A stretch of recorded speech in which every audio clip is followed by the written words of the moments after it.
Hello বন্ধুরা, পরিচালনায় আপনাদের সবাইকে স্বাগত। আশা করি আমার ভিডিওটা যে যেখান থেকে দেখছেন সকলেই সুস্থ আছেন, ভালো আছেন। আমার আজকের রেসিপি ডিমের ঝোল। চলুন তাহলে দেখে নেওয়া যাক ডিমের ঝোল আমি কিভাবে বানিয়ে থাকি। একটি বাটিতে আমি কিছুটা পরিমাণ জল নিয়ে তাতে আমি ডিম আর আলু ভালো করে সেদ্ধ করে নেব।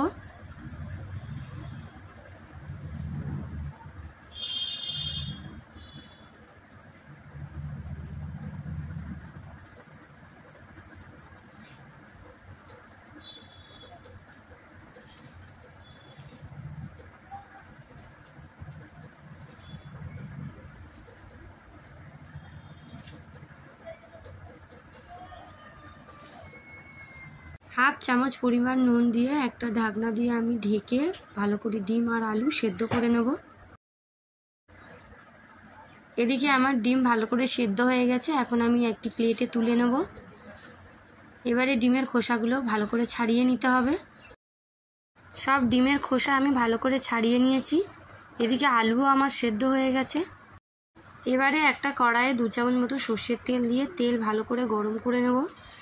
তেল গরম হয়ে গেলে তেলের ওপরে সামান্য পরিমাণ নুন আর হলুদ দিয়ে ডিম আমি ভালো করে ভেজে নেব।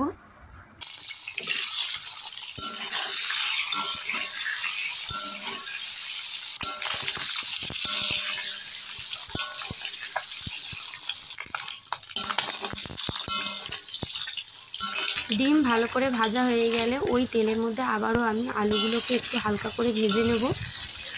আলু বেশি ভাজতে হবে না, যেহেতু আমি আলু আগেই সেদ্ধ করে নিয়েছিলাম, তাই আমি হালকা করে আলু ভেজে নিলাম।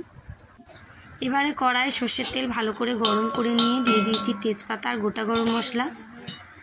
ফোড়নটা একটু ভাজা হয়ে গেলে দিয়ে দিলাম কুচানো পেঁয়াজ আর কয়েকটা কাঁচা লঙ্কা। দিয়ে দিচ্ছি পরিমাণ মতো নুন। এখন পেঁয়াজ আর কাঁচা লঙ্কা একসাথে ভালো করে ভেজে নেব। পেঁয়াজ ভালো করে ভাজা হয়ে গেলে দিয়ে দিচ্ছি গ্রেট করে রাখা আদা আর রসুন। দিয়ে দিচ্ছি একটা টমেটো, পরিমাণ মতো হলুদ গুঁড়ো, জিরের গুঁড়ো, ধনের গুঁড়ো আর দিয়ে দিচ্ছি লঙ্কার গুঁড়ো। সামান্য পরিমাণ জল দিয়ে সব মশলা আমি ভালো করে কষিয়ে নেব।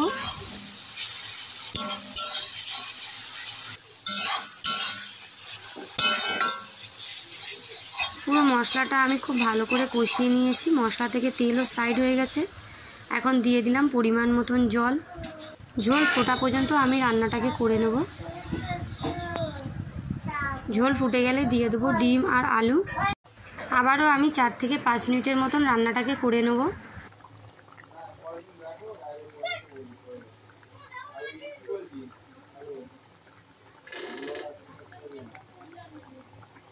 এখন রেডি আমার আজকের রেসিপি ডিমের ঝোল।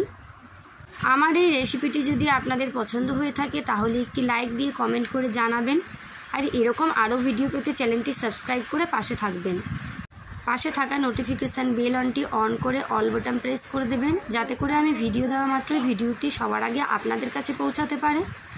আজকের মতন এখানেই সমাপ্ত। দেখা হচ্ছে আবার নতুন কোনো রেসিপি নিয়ে। পুরো ভিডিওটি দেখার জন্য ধন্যবাদ।